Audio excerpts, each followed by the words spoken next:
ఏమంటే గోదావరి పుష్కరాలు వస్తూ ఉన్నాయి. చాలామందిలో ఉండే సందేహం ఏంటి? పుష్కరాలకు 6 నెలల ముందు పెళ్ళిళ్ళు చేయకూడదు, లేదా పుష్కరాలు వచ్చిన ఏడాదిలో ఏ విధమైన శుభకార్యక్రమం చేయకూడదు అని చెప్పి చాలామందిలో దుష్ప్రచారం ఒకటి జరుగుతోంది. కానీ అటువంటిది తప్పు. దాన్ని ఖండించాలి. ఎందుకు? ముహూర్త దర్పణము, ముహూర్త చింతామణి, ఉత్తర కాలామృతం లాంటి గ్రంథాలన్నీ ఏం చెప్తున్నాయి? మఖాది పంచపాదేషు. లేదా ఇంకా చెప్పుకోవాలి అంటే గంగా గోదావరి మధ్య ప్రాంతంలో మఖా నక్షత్రంలో గురుడు సంచరిస్తూ ఉన్నటువంటి కాలమందు ఏ విధమైన శుభ కార్యక్రమాలు చేయకూడదు. అంటే ప్రత్యేకించి శుభ కార్యక్రమాలు అంటే ఏమేమిటి? వివాహ ఉపనయనాదులు మాత్రమే చెప్పబడ్డాయి. అంటే జూన్ 26వ తారీఖు 2027 మనకి గోదావరి పుష్కరాలు ప్రారంభమయ్యే రోజు.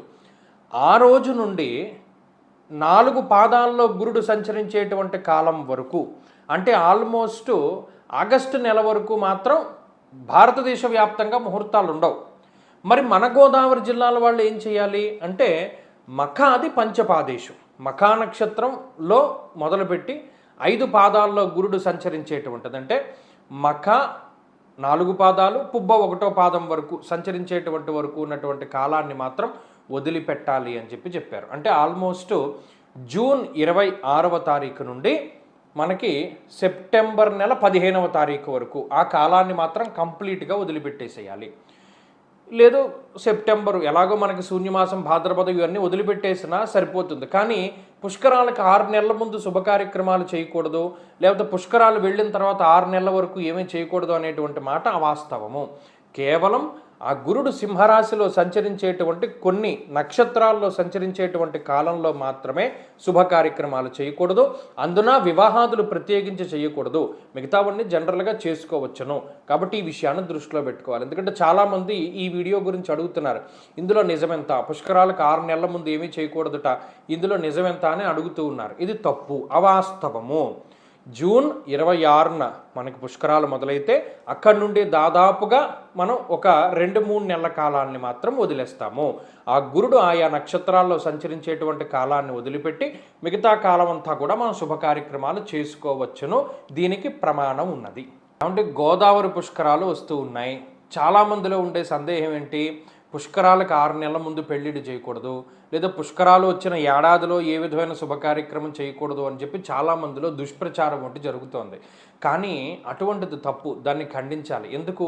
ముహూర్త దర్పణము, ముహూర్త చింతామణి, ఉత్తర కాలామృతం లాంటి గ్రంథాలన్నీ ఏం చెప్తున్నాయి? మఖాది పంచపాదేషు. లేదా ఇంకా చెప్పుకోవాలి అంటే గంగా గోదావరి మధ్య ప్రాంతంలో మఖా నక్షత్రంలో గురుడు సంచరిస్తూ ఉన్నటువంటి కాలమందు ఏ విధమైన శుభ కార్యక్రమాలు చేయకూడదు. అంటే ప్రత్యేకించి శుభ కార్యక్రమాలు అంటే ఏమేమిటి? వివాహ ఉపనయనాదులు మాత్రమే చెప్పబడ్డాయి. అంటే జూన్ 26వ తారీఖు 2027 మనకి గోదావరి పుష్కరాలు ప్రారంభమయ్యే రోజు. ఆ రోజు నుండి 4 పాదాల్లో గురుడు సంచరించేటువంటి కాలం వరకు, అంటే ఆల్మోస్ట్ ఆగస్టు నెల వరకు మాత్రం భారతదేశ వ్యాప్తంగా ముహూర్తాలు ఉండవు.